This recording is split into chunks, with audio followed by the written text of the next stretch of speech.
Here then is Yurt 2.0. It's not totally done, but all that remains to be done is to put up some more wall panels, tie things down, and make the grass bundles to put along the walls, and the roofing. This whole structure can be built for probably $100 or less in 5 days. So, I don't know how strong it is until we get to watch it in a rainstorm, but I'm willing to bet it's a lot stronger than Yurt 1.0. The roofing's a lot more secure. We took time to work on the roof. It took about a day and a half to work on just the roof alone. But I don't think this roof is going to collapse unless there's a hurricane or something.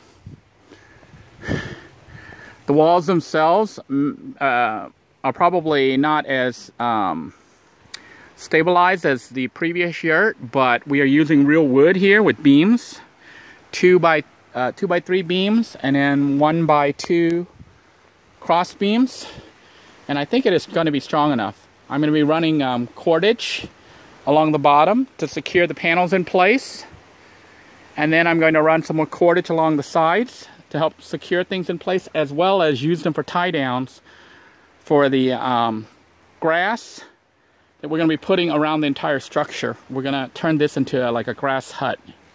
So even the roofing will have some grass on it, and the walls will have grass, which should help to insulate it a bit.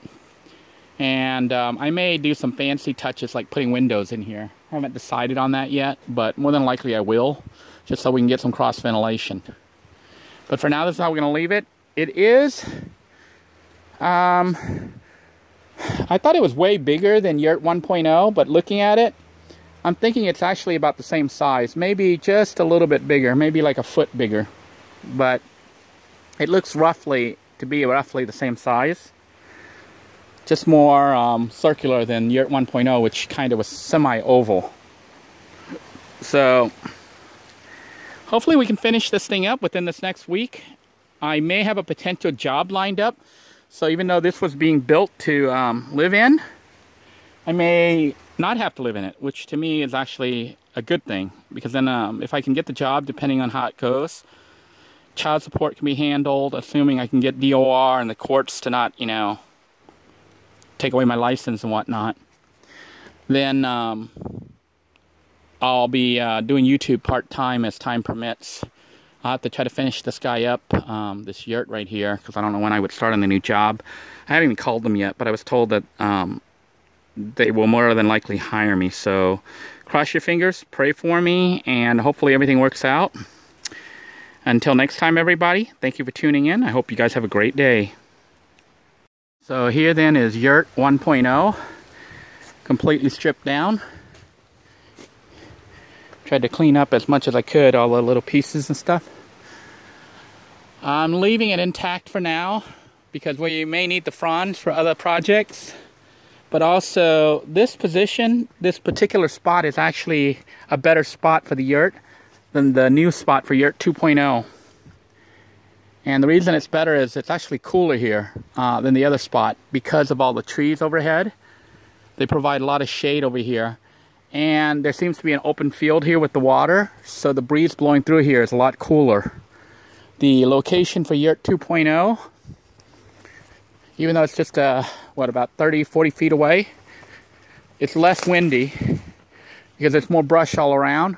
There are some trees to provide a little bit of shade, but it's not providing as much as the other one. It looks like a mess in here right now because I have everything kind of stacked out of the way. Trying to let the bedding dry, and we're going to be bringing some more bedding to set up, an actual bedding, and we're going to tie everything down. So I think one more day and the Yurt will be mostly done, other than, you know, a floor, a real floor, which may or may not happen depending on whether or not I have money and whether or not I'm forced to live here, or if I will be working and able to live somewhere else. But if I were able to finish this place up, I wouldn't be afraid to live here now, because it actually looks pretty nice and is basically the size of a decent sized living room, maybe a little bit larger than an average living room. But it's quite roomy inside, enough for a double or even a queen bed, and then a little kitchen. and maybe entertainment over here on this side. So it's like a house, and surprised at how fast you can actually put one of these up. Basically, if I had to do it from scratch, the whole unit could be built in about 5 or 6 days. That's pretty amazing, actually.